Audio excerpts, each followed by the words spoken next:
Ќе продолжиме со позниот дожд.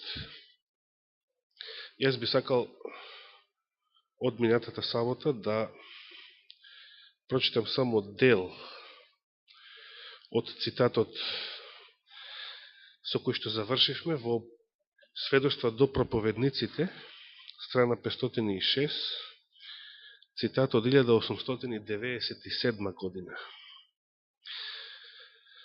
кој што дава одговор на прашањето зашто служел раниот дожд, индиректно, а конкретно зашто служи позниот во земјоделието. Позниот доцниот дожд, кој помага зрното да созрее, представува духовен благослов кој ја подготвува црквата за доаѓањето на Синот човечки. Зато и реков, без позниот дожд нема второ Христово доаѓање.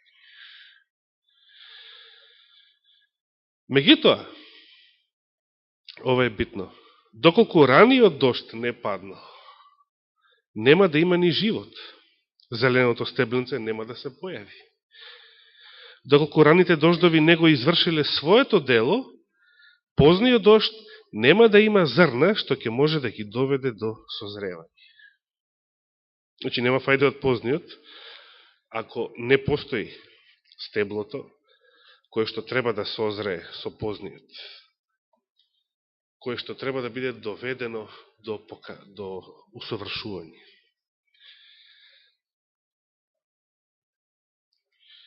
Ко прочитавме и цитатот од Дела на апостолите, 54 и 55 страница, каде што Елена Вајд напишала вакви зборови од 1911 година.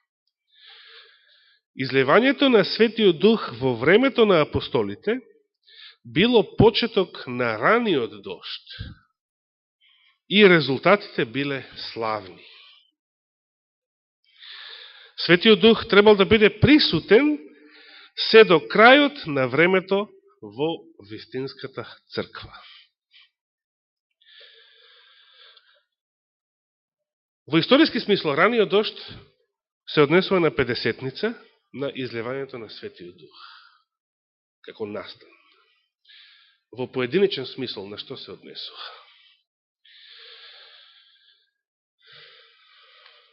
Тоа е она дело кое што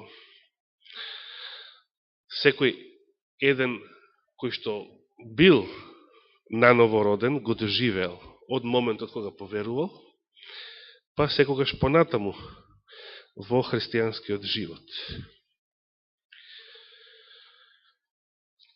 Да прочитаме прво, да се подсетиме поточно, како учениците го примиле раниот дожд. Послушни на Христовата заповед, учениците чекале во Ерусалим за да се исполни ветувањето на Отецот. Значи, за раниот дожд постоело ветување. Кој било тоа ветување? Самиот Христос им зборува. Утешителот, Светиот Дух, кого што Отецот ќе ви го испрати на моја молба.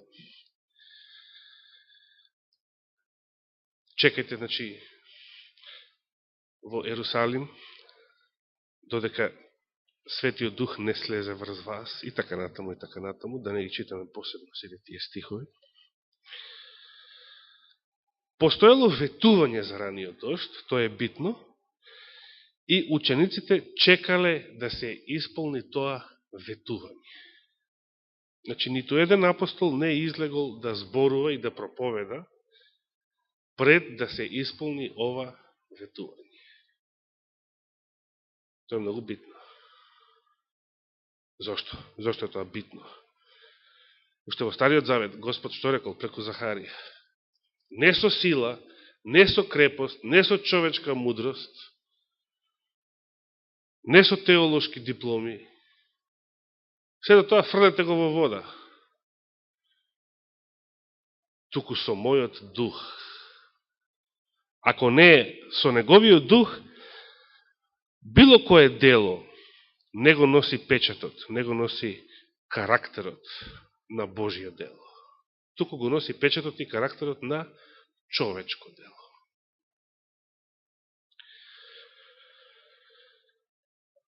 Понатаму Елена Вајд вели, тие не чекале безделничајки,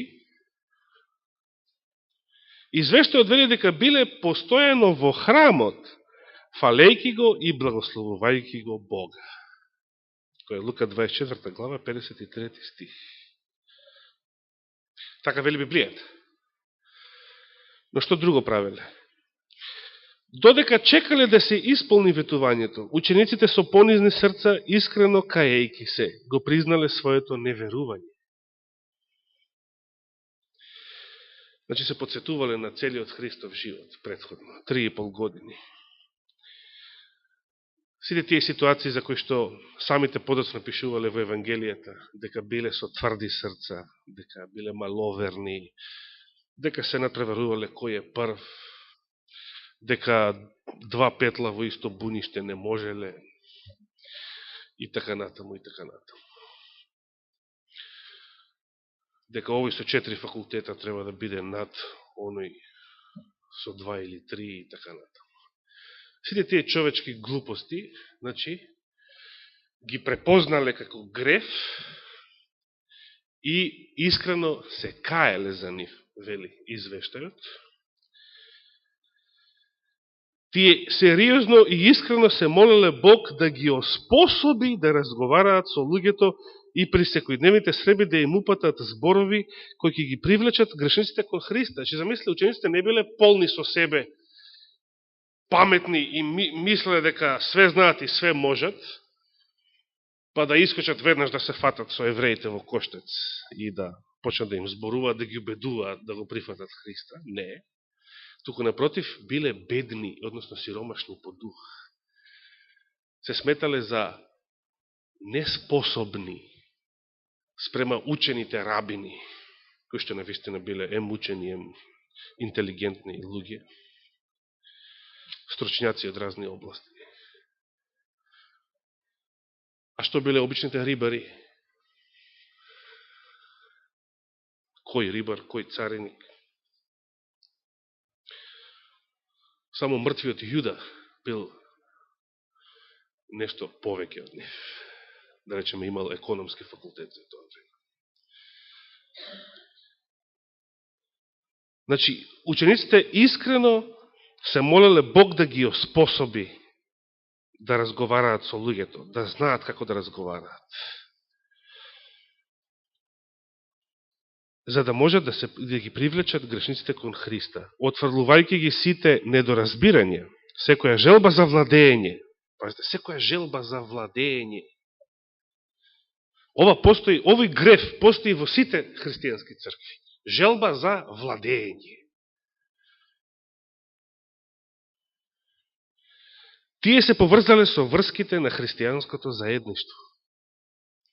Значи, Светиот Дух може само тогаш да се излее кога чашата е празна. Сте пробале да наполните чаша со нешто кое што е веќе полна, со нешто друго.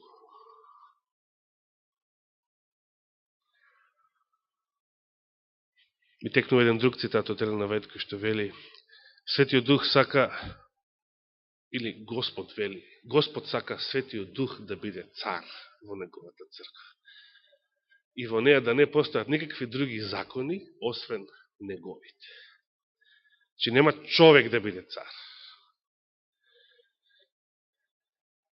Дури кога учениците се поврзале со врските на совршеното единство, значи Духот, кога веќе не се стремеле кон високи положби, значи стремежот за висока положба во црквата не е од Бога. Амбицијата. За во црквата зборувам. Сега повторно да не ме свати некој погрешно за световните занимања или световните студирања и така натаму. Излевањето на Светиот Дух, значи дури тогаш кога не се стремеле кон високи положби, Светиот Дух се излеал на нив. Тоа е 8 книга до Сведоштво до црквата, 20 страница. Сите тие цитати се од иста 1911 година. Излевањето на Светиот Дух во времето на апостолите било почеток на раниот дожд и резултатите биле славни, тоа го прочитавме. Светиот Дух требал да биде присутен се до крајот на времето во вистинската црква. И видите како Светиот Дух навистина ги оспособил. Само да прочитаме. Значи, со ова ги читам намерно овие цитати за да бидете инспирирани од силата на Светиот Дух. Да ја посакувате силата на Светиот Дух, ама и неговото водство, неговиот памет. Не само силата, ама по мој памет. Не така. Што се им фалело на учениците за да бидат Христови сведоци? Ке речете им фалело мудрост, богатство, знаење, разни способности и така натаму. Светиот Дух сето тоа го надополнил. Одеднаш, во еден ден. Се сеќавате на оној цитат кој вели во еден ден ќе се роди една нација. Како е тоа можно? Па што направил Светиот Дух во еден ден, на 50-ница? И тоа до 9 часот наутро, значи само првите 3 часа. Не во еден ден, во првите 3 часа од денот. Да прочитам понатаму од Дела на апостолите, од незината книга Дела на апостолите. Под влијание на Светиот Дух, зборовите на покаяние и признание се мешале со песни на благодарност поради простените грехови. Илјадници се обратиле во еден ден. Светиот Дух ги оспособил течно да зборуваат на јазици кои дотогаш не ги знаеле. Замисли што прави Светиот Дух. За помалку од 3 часа имате 3 години факултет одеднаш, спакуван драйвер во вашиот мозок. Што направил Светиот Дух во Вавилон, се сеќавате? Илјадници години пред тоа. На различни семејства им ставила различни програми во главата и одеднаш почнуваат да зборуваат различни јазици и меѓу себе не се разбираат. Сега го прави обратниот процес. На апостолите им дава знање да ги зборуваат сите тие различни јазици, за да секој на својот јазик, секој странец на својот јазик, го слуша Евангелието. Светиот Дух за нив го направил она што тие самите не би можеле да го постигнат во текот на целиот свој живот, се вели. Значи нешто што човечки не се постигнува.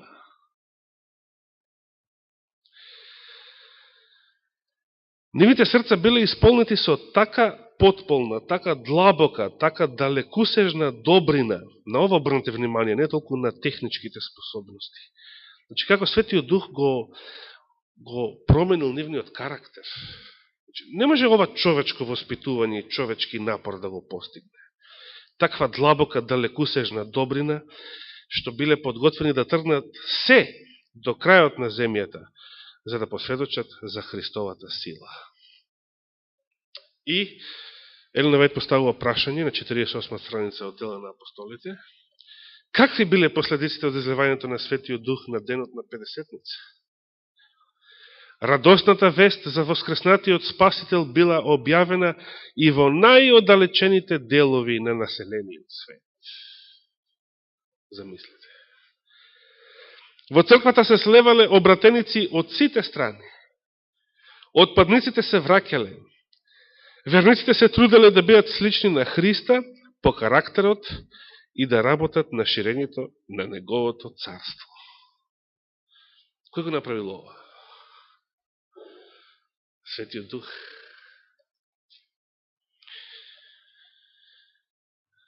Навистина, многу мал дел од почетокот на црквата во времето на апостолите. Тој почеток бил славен. Јас се уште сметам дека почетокот на христијанството е се уште пославен настан, например, од целата протестантска реформација. Иако и таа беше славна. Меѓутоа, Ако вака бил славен почетокот на црквата, каков ќе биде крајот? Како треба да го разбереме она дека крајот, завршувањето на Божито дело ќе се манифестира со уште поголема слава? Од она за време на апостолите, уште поголема слава. Можеме ли тоа да се го замислиме? Како тоа изгледа? Се преминуваме на ветување за позен дожд. За да падне раниот дожд, прво било дадено ветување, така? И учениците чекале во Ерусалим за да се исполни тоа ветување.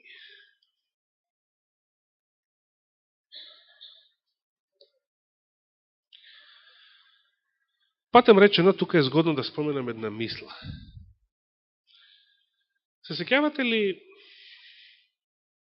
изгледа ќе посветам поише саботи на оваа тема, затоа што треба за Светиот Дух, за позниот дожд, треба да се посвети повеќе време. Се согласувате ли? Се сеќавате ли што вели апостол Павле во 1 Коринтијаните 15 глава? Колку души го виделе воскреснатиот Христос, од кои повеќето се уште биле живи во средината на првиот век? Колку? Замислете. Околу 500 души, така, може би тој така дава кружна бројка. Не мора да биле точно 500. А може би и биле. Не можеме да тврдиме ни вака, ни така. Значи, замислите, 500 луѓе го виделе воскреснатиот Христос. Но, над колку души се излеал Светиот Дух во горната соба вкупно? 12 апостоли, а колку вкупно биле со се сите други, со се жените, со се сите други следбеници? 120. 120. Од 500, ако под претпоставка да биле точно 500, 380. Фала 380 кои што го виделе воскреснатиот Христос. Ама не го примиле Светиот Дух. Кој е поуката од сето ова? Може би го примиле подоцна. Подоцна ќе се покајат, ќе поверуваат, ќе се крстат. Но може би некој од нив никогаш. А го виделе воскреснатиот Христос. Значи, ако видите чуда и сензации, дури да сте го виделе воскреснатиот Христос, дали само по себе тоа спасува? Не. Дали само по себе тоа ќе ви даде сила, ќе ве инспирира, ќе ве... Може на почетокот, може да предизвика некоја сензација. Но и тоа, без Светиот Дух, сето тоа е ветар и магла, нешто поминливо. Поминливи впечатоци, поминливи сензации и така натаму. Може би добар дел од нив подоцна ќе го прими Светиот Дух, отколку ќе ја слушне веста, Евангелието. Меѓутоа, за да ја слушне, требал некој да ја проповеда, а тој што ја проповедал, требал прво да го прими раниот дожд, Светиот Дух. Значи, без Светиот Дух, тоа не можело да се случи. Кој први го виделе воскреснатиот Христос? Сеќавате ли? А пред жените? Римските војници? Незнабожците први го виделе. Римските војници први го виделе воскреснатиот Христос. И испопагеле мртви од страф.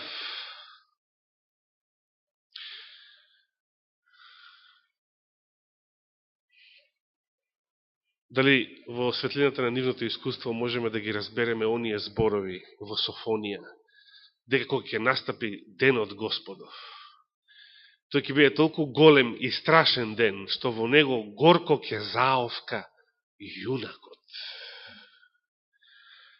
Значи, најголемите силници на оваа земја, најспособните, најобучените војници, специјалци, полицајци, што сакате речете, ќе бидат, што? Ќе бидат кукавици, ќе заовка, ќе затрепери нивното срце, кој ќе настапи Господовиот ден, како што тие обучени легионери испопагале мртви од страф, кој го виделе воскреснатиот. уште кога го виделе ангелот и неговата слава, кој што се симнал за да ја тргне таа голема камена плоча, да го скрши римскиот печат, сончевиот диск, и да го повика Божиот син со зборовите: стани, отецот твој те вика.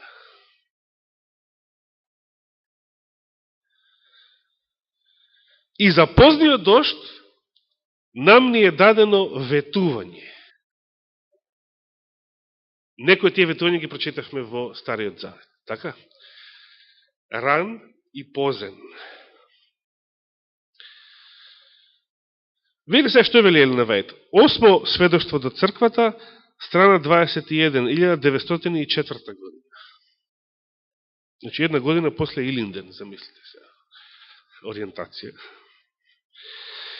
Излевањето на Светиот Дух во деновите на апостолите било ран дожд и последиците биле славни. Навистина. Меѓутоа, позниот дожд ќе биде уште поизобилен. Како што и позниот дожд за земјоделието навистина е многу пороен, поизобилен од раните дождови. Дела на апостолите, значи 1911-55 страница. Кон крајот на жетвата на земјата ветено е посебно излевање на духовни благослови кои ќе ја подготват црквата за доаѓањето на Синот човечки. Ево го повторно тоа. Зошто позниот дожд? Зашто служи позниот дожд? Да ја подготват црквата за доаѓањето на Синот човечки. Тоа излевање на Светиот Дух е споредено со паѓањето на позниот дожд. Голема борба, 464 страница. Пред Бог конечно да го посети светот со своите судови, значи пред да дојде Господовиот ден, големиот и страшниот, во неговиот народ, пазите, во неговиот народ ќе се почувствува такво пробудување на првичната побожност, какво немало од времето на апостолите. Божиот дух и Божјата сила ќе се излеат на неговите деца. Замислите какво ветување. Педесетница ќе се повтори, но со уште поголема сила, со уште поголема слава. И ние живееме во тоа време. Сакате да бидете учесници во ова?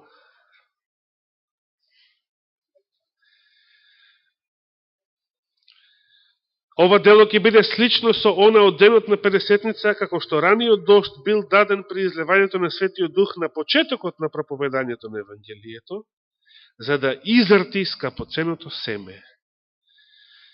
Така и позниот дожд ќе се излее кон крајот на неговото проповедање, за да созрее жетвата. А што значи да созрее? Како што реков, не сакам нито една проповед да помине без библиски стих. Ке отвориме посланието до Ефесијаните.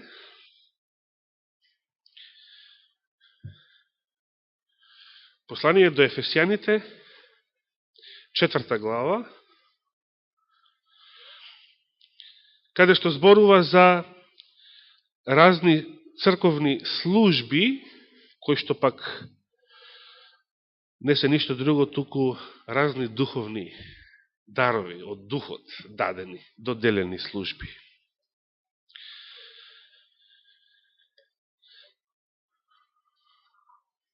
Ке почнеме да читаме од 11 стих, иако и претходниот текст, каде што, цитирајќи ги прво еден псалм и применувајќи го на Христа, тоа е една многу прекрасна тема, но немаме време и не е тоа темата сега.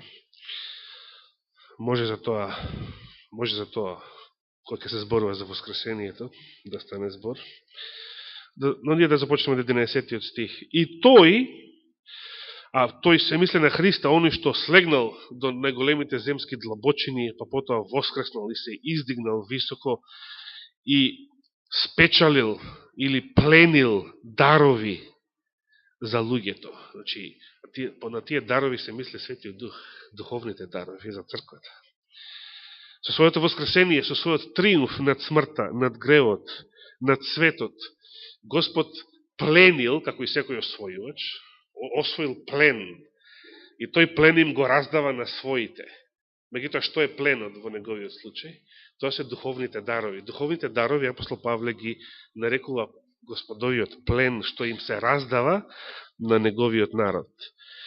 И тој постави едни за апостоли, други за пророци, трети за благовестители или евангелисти, четврти за пастири и учители. Зошто? Зошто постојат сите овие? За да владеат во црквата? За да ги контролираат верниците, како што велеше еден пастор?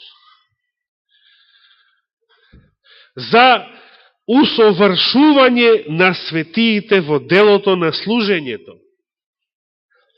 За изградување на Христовото тело. До кога така? Додека сите него достигнеме единството на верата и познанието на Синот Божи до состојба на совршен човек, до мера на возраста на Христовата полнота.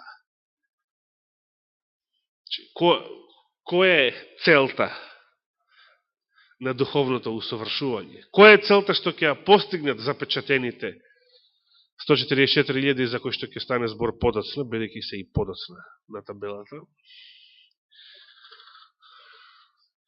Да се достигне Христовото совршенство. Оно што Христос бил на земјата. Совршен маж. Се разбира, може да се биде совршена жена. Затоа што Светиот Дух ве усовршил до таа мера.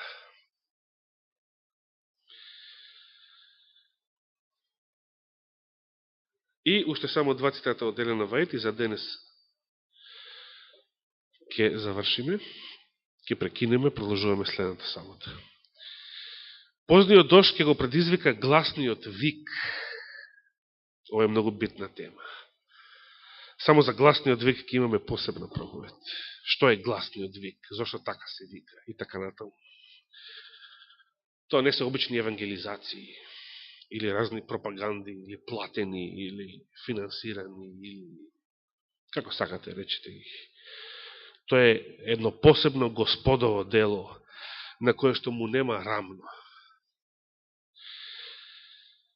Рани списи, 86 страница. Уште тогаш, Елена Вајд запишала, во тоа време ќе се излее позниот дожд, како освежување од лицето Господово, за да ја даде сила на гласната вика на третиот ангел и да ги подготви светите да обстанат во текот на периодот на излевањето на 7 последни зла, значи на запечатените. И истата книга, 271 страница, вели, ги слушнав оние што кој го имаа на себе сето оружје Божјо, како ја изговараат вистината со голема сила. А тоа не го прават човечки обуки, така да речем. И тоа делуваше. Се прашував, што предизвикало толку голема промена? Елена Вајд гледа во визија и се прашува, како одеднаш една млака, полумртва лаодикејска црква, одеднаш доживува една голема промена, како што самите апостоли одеднаш доживеа толку силна промена во првите 3 часа од Педесетница, што некои дури се подбивале и рекле дека се напиле сладко вино. Ах, да постоеше тоа вино, да постоеше таа шира која што ќе ви дава вакви способности. Ама постои, само што не е пијалак, тука е Светиот Дух. И што, за да се напиете, треба да бидете празни од човечката гордост.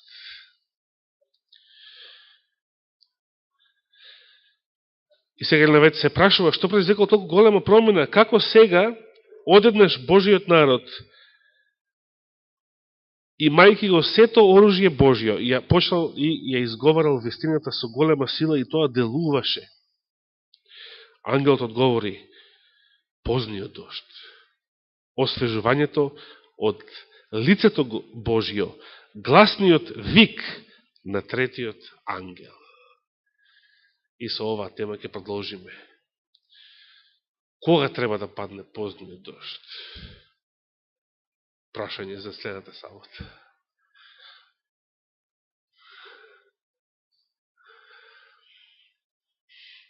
Еве, размислувате за ова прашање. Значи, раниот дожд се излеал на 50-ница, пред 2000 години.